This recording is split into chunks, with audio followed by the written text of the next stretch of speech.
So Tom here says, is the state of witness consciousness the same as the state of non-separation you spoke of? Is the practice of witness consciousness a preparation for non-separation? So Tom, I'll actually go back to your quote here, where you shared here by Ram Tirtha. Somebody asked, are you the observer or the object of observation? Ram Tirtha replied, I am the observing. So the observing is the point of non-separation. In other words, when the witness and the content of what is being witnessed are seen as not two, that is the ultimate state of non-duality. So this is what's interesting. The witness observes the mind, the thoughts, as if the mind, thoughts, the world, the people, it's out there. That's the first level. The second level is when the distinction between witness and content of what's being witnessed, that distinction dissolves into itself. And then there is only witnessing. There is only observing. This is the non-separation. So first we practice witnessing. The more that we practice resting as a witness, eventually something dawns on us, which is that all of this is arising within the field of witnessing. And because it's arising and then passing away back into that field of awareness or consciousness or witnessing, it can't be separate from it. Can't be separate from it. It's kind of like maybe a clunky example or a metaphor. You're the ocean observing a raindrop. You think I'm the ocean, the raindrop is out there. Yeah. Eventually you recognize the raindrop is one with the ocean. The raindrop came out of the ocean through condensation and all that sort of stuff. It's all one thing. So then the idea that you're witnessing something separate from yourself completely falls away.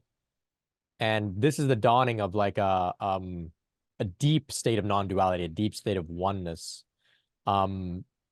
In time, we come to these states as for some, it creeps up on us. We don't even have it's not like a flashy moment. It's just, you look around, you're like, of course, this is all consciousness.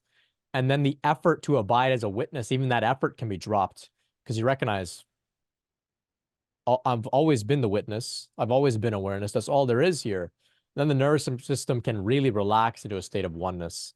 So tricky stuff here for those that may be listening that maybe don't know what the hell I'm saying. Maybe I'm not clear. I acknowledge that, but it's also just, this stuff is like so far removed from language and words that like it's really hard to express. You have to experience it within your own consciousness to really understand. I had the, sorry if it's okay for me to talk. I Yeah. went spontaneously into the state of witness consciousness for a month, and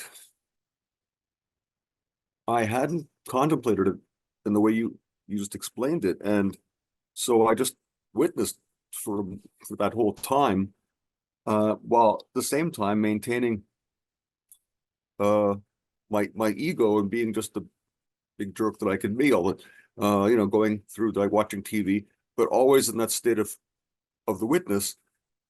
And I think I blew it because it finally faded at the very end after a month, because I wasn't treating it with the kind of respect and with a kind of intensity. It would have been better if I had sat then and contemplated. I think it happened again a few times, for a day, for a week, just a spontaneous switch. I found something else though, which I'm glad I remembered.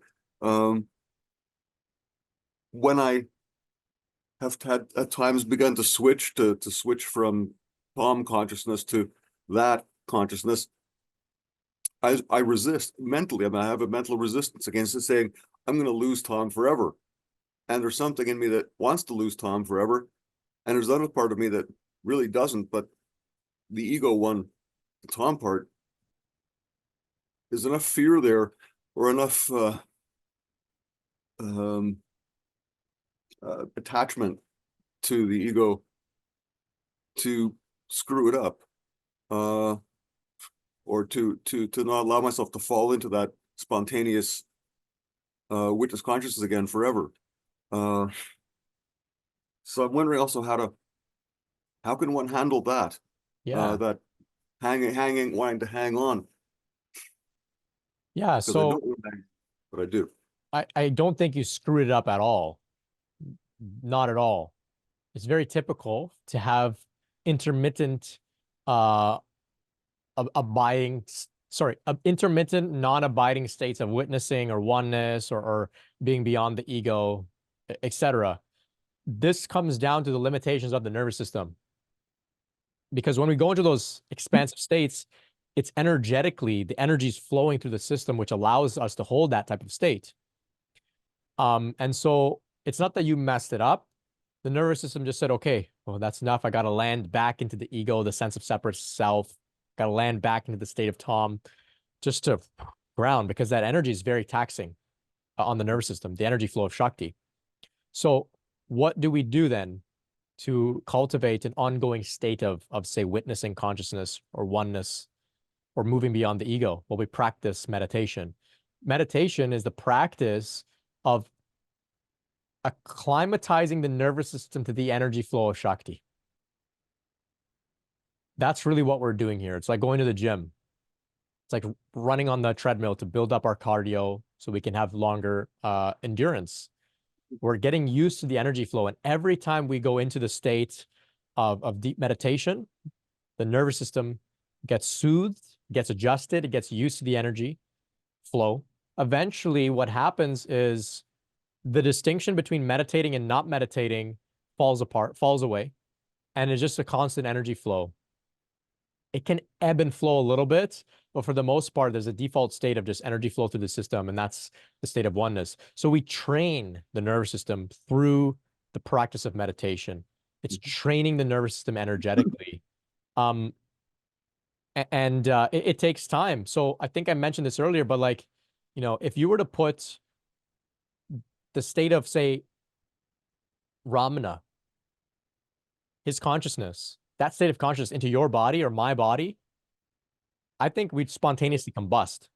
The energy flow is just too intense. And I haven't steeped myself enough in meditation to be able to hold the energy flow that Ramana has been able to come to, right? It's like people think that this is solely a shift that's happening in the mind. It's a shift that's happening energetically in the nervous system. It's not just a paradigm shift or a belief shift or a philosophy that you understand or something like that. It's literally the energy flow in the system. And that's why we can go into these deep states and we understand exactly what, say, Ramana is speaking about. We understand because we're there. But then a month later, we're not there anymore. What happened? Well, the nervous system wasn't able to hold the energy, right? And so this is where practice comes in, taking care of the body through self-care, as well also keeping in mind just to be easy on ourselves. And I learned this through understanding Shinzen Young. Shinzen Young says, for much of his day, he's, in this very expansive state of consciousness. But there are times where he's just living life as if he's never meditated before, ever. The only difference with him is that he doesn't care because he knows how to get back to the state. He knows how to get there because he's practiced so much. So I thought, okay, so even Shinzen Young goes to a state of consciousness where he's in separation. It's like he's never meditated before. So the goal isn't for us to come to a perfect, unending point where we are in total oneness forever and ever. I think, a guy like Shinzen Young, he's here in the West. He's got a lot of going on. He's got businesses. He's writing books. He's meeting with people. Whereas maybe, say, a guy like Ramana, for much of his time, you're just sitting around. It's easy to be in a state of oneness if you're just sitting around. But the moment you go out in the world, the nervous system goes, oh, got to get a little into a state of separation so I can function here, right? So this is why when we go on, say, a retreat or something, we take a vow of silence, just so you can hold the state of oneness as deeply as you can without distractions calling you back into the world. But we're meant to be in a state of separation, right? From time to time, unless you want to be like a hermit, then you can go into oneness and the world won't call you back in. So I hope that can help you, Tom. It's a great line of inquiry.